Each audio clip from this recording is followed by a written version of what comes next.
But before we dive into the disturbing tales of the night, let me ask you, do you have the courage to stay until the end? Most viewers don't subscribe to the channel, perhaps out of oversight. Or perhaps because, after hearing these stories, they never slept the same way again. If you think you can handle it, click subscribe now. My name is Melissa, and I need to share what happened to me. It's still hard to remember, but if it can warn other women, it will be worth it. We never imagine that something bad can happen, until it does. It all started when I met Daniel. He was a new client, different from the others. Tall, well-dressed, with that confident smile that made it seem like he was in control of everything. Our first meeting was relaxed. He arrived on time, struck up a conversation about travel, art, culture, things that no one usually talked about. He seemed sophisticated, harmless. But then, at the end of the night, he made a strange request. "Your earrings are beautiful," he said, watching my lobes. "Can I have one of them, just to remember you by?" At first I thought it was weird, but I didn't want to create an awkward atmosphere. I took off one of the earrings and handed it to him. After all, I've had eccentric clients before. But Daniel came back. Every week at the same time, he looked for me.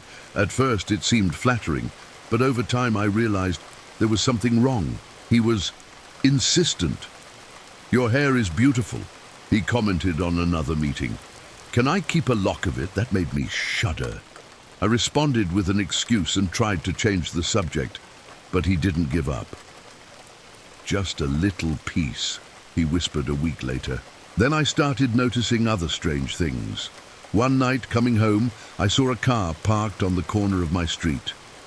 At first, I didn't recognize it, but when I passed by it, I felt a chill. It was Daniel's car. I ignored it, telling myself it was a coincidence. But in the following days, he was everywhere. Outside a coffee shop I frequented, at the gym, even in front of my college. My intuition was screaming, but I tried not to panic, until something made me lose sleep. I found him inside my building.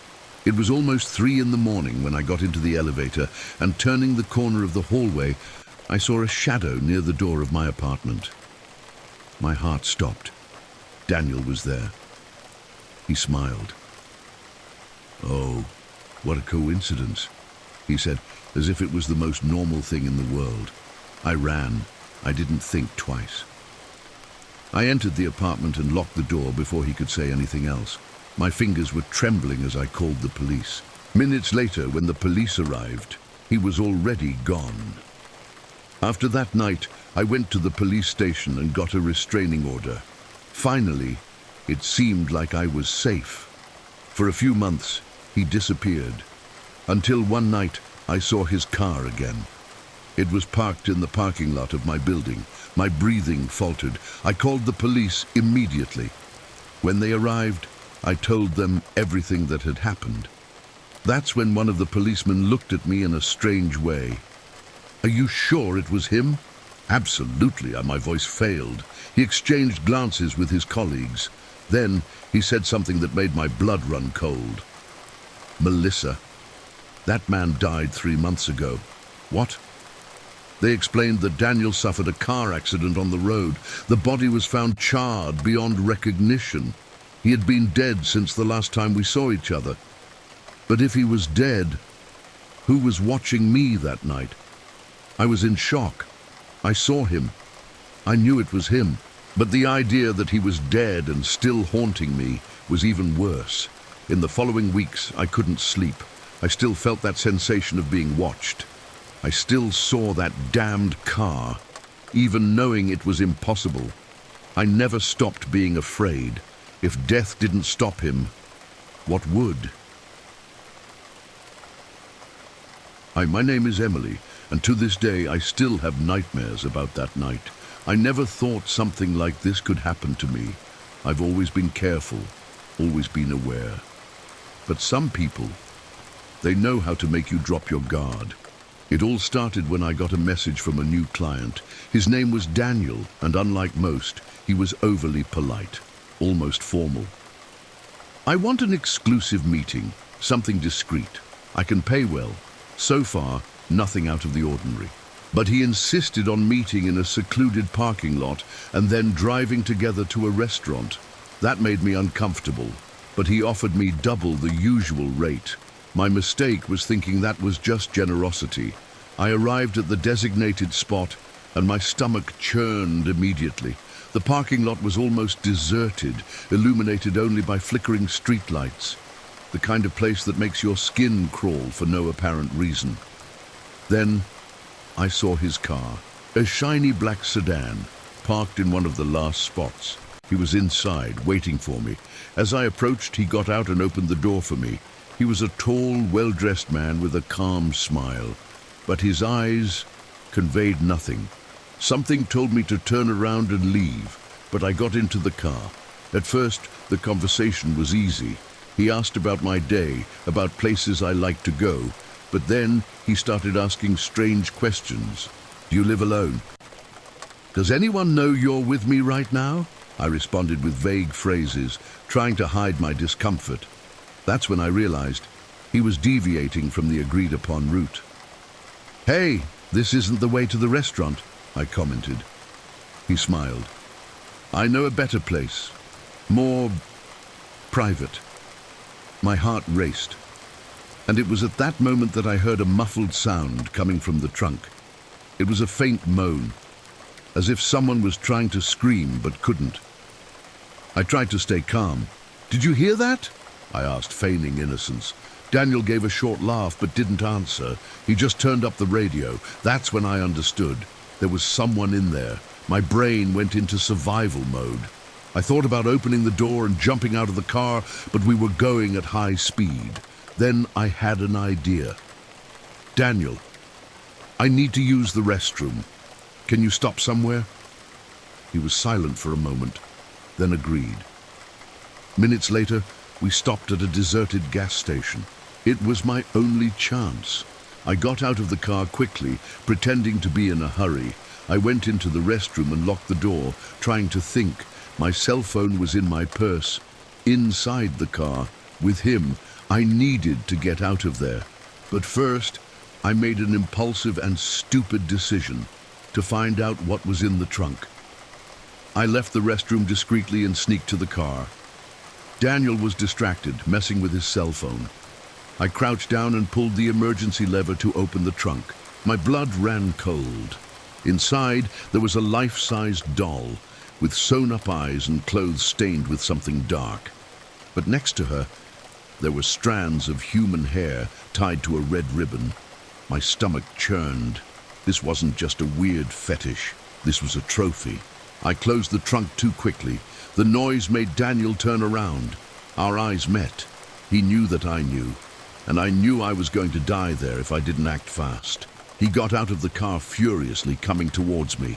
My body acted before my mind. I grabbed a gasoline pump from the pump and threatened to throw it at him. If you touch me, I'll light this shit up. His face changed. For the first time, I saw something beyond that empty smile. I saw fear. Emily, let's talk. Stay away from me, I shouted. That's when the gas station attendant came out of the convenience store, noticing the commotion. Is everything okay here? He asked. I ran to him and shouted, "Call the police, now!" Daniel froze. He knew he didn't have a chance anymore. Without saying anything, he got into the car and sped away. The police arrived minutes later. I told them everything that happened and described Daniel. They found the abandoned car a few kilometers away.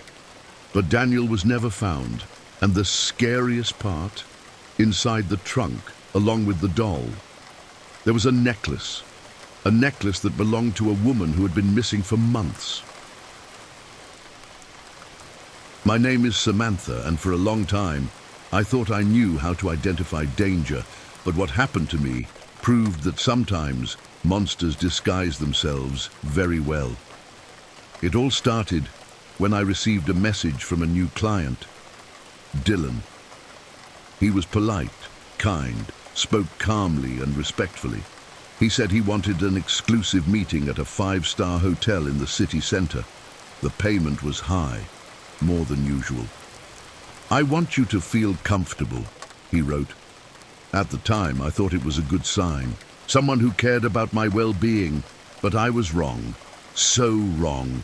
The hotel was impeccable, worthy of a movie. Upon arriving at the suite, I was greeted with a warm smile. Dylan was a charming man, soft-spoken and attentive. The conversation flowed easily, and for a moment I caught myself thinking, maybe he really is different. But as the night progressed, his questions started to bother me. "Do you live alone? Is anyone waiting for you? Do you usually tell anyone where you're going?" Something about the way he asked made my whole body crawl. My intuition was screaming, but I tried to ignore it. Then he offered me one last glass of wine, and that's when everything went dark. I woke up with a terrible headache. My body was limp, my mouth dry. I tried to move, but something restrained my wrists. Chains. My arms and legs were chained to a concrete wall. The smell of the place was damp, stuffy, as if no one had entered it for years. My breathing became heavy. I was no longer at the hotel. That's when I heard a faint whisper beside me. "Hey, are you awake?" My heart leaped. Turning my head, I saw a girl sitting on the floor, emaciated with eyes hollow with despair. "Where are we?" My voice came out trembling. She swallowed hard. "They brought us here.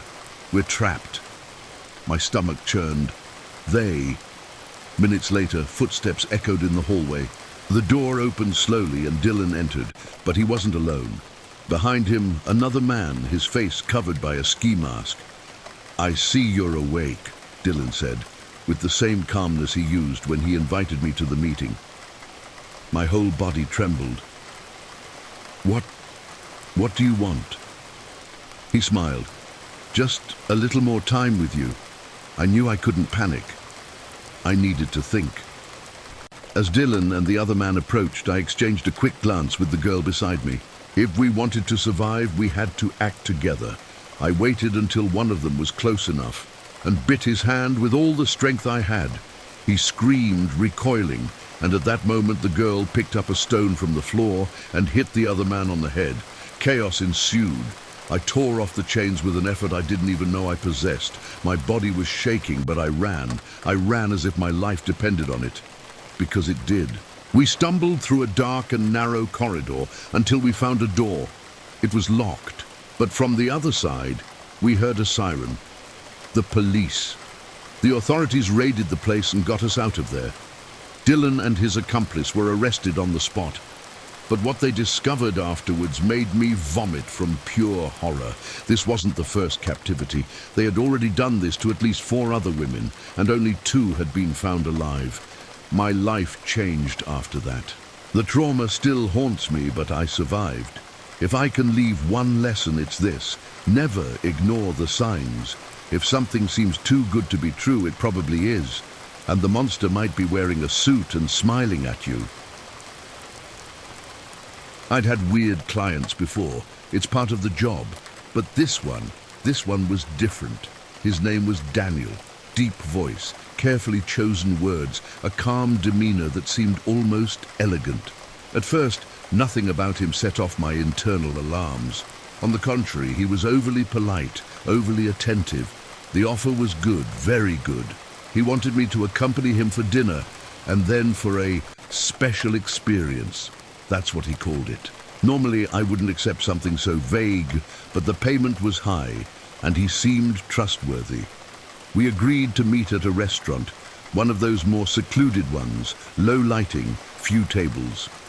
When I arrived, he was already there, sitting perfectly straight, waiting for me with a glass of wine in his hand. The smile he gave me when he saw me, it was strange. Not forced, but not natural either. Like he'd rehearsed it. Our dinner was uneventful.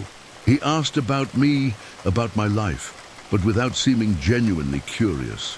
It was as if he were collecting information, studying my responses. "You have a very symmetrical face," he said suddenly, looking at me in a way that made me uncomfortable.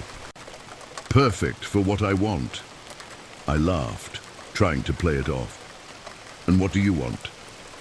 He smiled again. Something unique. At the time, I thought it was a bad pickup line, but something told me it wasn't. After dinner, he insisted on taking me to a special place. I said I preferred to go to a hotel, a safe environment, but he assured me it would be unforgettable and that I would love it. Again, my intuition warned me. But the money talked louder. We got into his car, a flawless black sedan. At first, we drove on normal streets, but soon he began to take emptier roads, away from the city. "It's kind of far, don't you think?" I asked, trying to stay calm. "Just a little further," he said, still smiling. The silence in the car became heavy. Then I heard a strange noise in the trunk, a muffled sound, almost like a moan. My blood ran cold. "What was that?" He gave a low laugh. "Don't worry. My other favorite girl is back there." I wanted to believe he was joking. I really wanted to, but that primal instinct, that terror that rises through your body when you realize you're in danger, was already screaming inside me. I gripped the door handle. "Locked! Stop the car!" My voice was no longer calm. He looked at me sideways. "Ah, darling, you haven't seen anything yet." The car turned onto a dirt road and entered a forest. Tall trees, total darkness. I started to tremble. "Stop this fucking car now!" He ignored me. That's when I saw it. On the dashboard, a keychain with human hair attached to it. I recognized the color. Panic took over. I did the only thing I could. I waited for a moment of distraction and pulled the steering wheel hard. The car swerved off the road and crashed into a tree. The impact was strong, but not enough to seriously injure me. He screamed in anger, trying to free himself from the seatbelt. I didn't wait. I kicked the door until I could open it and ran out. Behind me, I heard him cursing, getting out of the car. "You can't run from me, doll." I ran without looking back. The forest seemed endless. Branches cut my face, my legs burned, but I didn't stop. That's when I saw car lights on the road. I ran to the middle, waving desperately. The car braked sharply. The driver got out, startled, asking what had happened. Before I could explain, Daniel appeared on the road, covered in mud and with his face twisted with hatred. But the driver wasn't stupid. He saw the pure terror in my expression, saw the way Daniel was coming towards me, and didn't think twice. He pulled a gun from the glove compartment and pointed it at him. Daniel stopped. We stood like that for a few seconds until he started to back away. Then he turned and disappeared back into the forest. The police arrived minutes later. When they opened the trunk of his car, they found a doll the size of a human being. Only it wasn't a regular doll. The eyes were sewn shut with black thread. The clothes were stained with something dark. And next to her, a collection of strands of human hair. There was also a necklace that belonged to a woman who had been missing for months. Daniel was arrested that night, and afterwards they discovered that he had been doing this for years. He chose his dolls and transformed them into something only he understood. To this day, I can't look at a doll without feeling a shiver run down my spine. And if there's one thing I've learned from this story, it's that danger never comes in the form we expect. Working as a luxury escort has its risks. I've always been careful. I checked clients, shared my location with friends, avoided suspicious situations. But that day, I almost died. It all started with a client named Eduardo. The first impression was perfect. He was polite, courteous, respectful, the kind of man who pays well and doesn't cause trouble. He invited me to dinner at a fancy restaurant. The approach was different from most. He made a point of saying that he wanted me to feel safe. "I prefer to meet in a public place first. That way, you can see that I'm trustworthy." It sounded like genuine concern, as if he really wanted to protect me. I accepted. On the night of the date, he was already there, sitting at the table with that calm smile. The conversation flowed naturally. He asked me about my likes, my routine, but nothing too personal.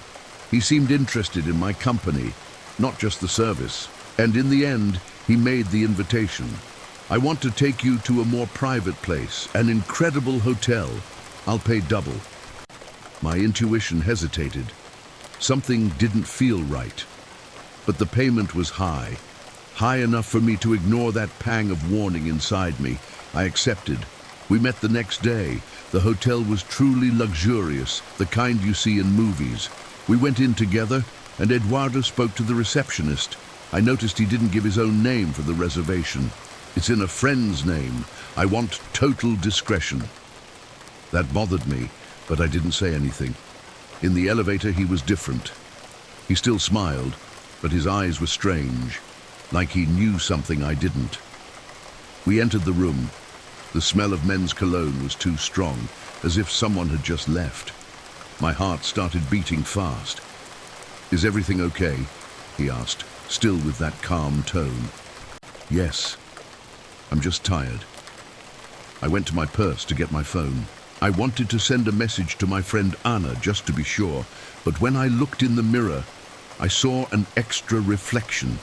There was another man there, coming out of the bathroom. My blood ran cold. Eduardo smiled. "Don't be scared, darling. We just want to talk." Panic took over me. I tried to run to the door, but Eduardo was faster. He locked it. "Relax," said the other man, laughing. "We just want some information and a little fun."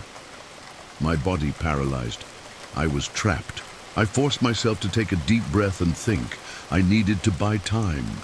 "Look, if you want money, I'll give you my account details. Just don't do anything to me."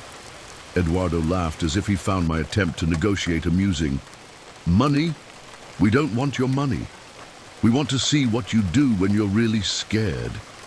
My mind went into full alert. I did the only thing I could. I took out my cell phone, pretending to transfer money, and typed in the code for Anna. It was the agreed-upon signal, "Call an Uber," which meant, "Call the police now." The following seconds were the longest of my life. The other man approached, holding something that gleamed under the light. A blade. "Let's have some fun before the party's over," he murmured.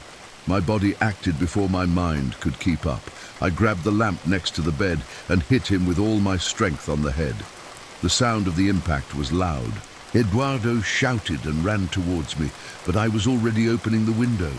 We were on the 3rd floor, but I preferred to jump than stay there. That's when we heard it, knocking on the door. A firm voice from the other side. "Police!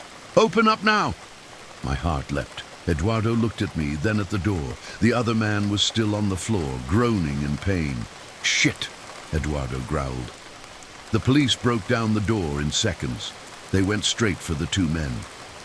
I was taken out of there immediately. Outside, Anna was waiting for me, crying, trembling. I collapsed into her arms. The police arrested the 2 men that night. Later, I found out that Eduardo had done this before. He attracted women with promises of safety and luxury, but he was actually part of a human trafficking scheme. I was one of the few who managed to escape. To this day, I can't enter a hotel without feeling a knot in my stomach. But if there's one thing I've learned from this experience, it's this. If your intuition tells you to run, run. Even if the danger is hidden behind a polite smile.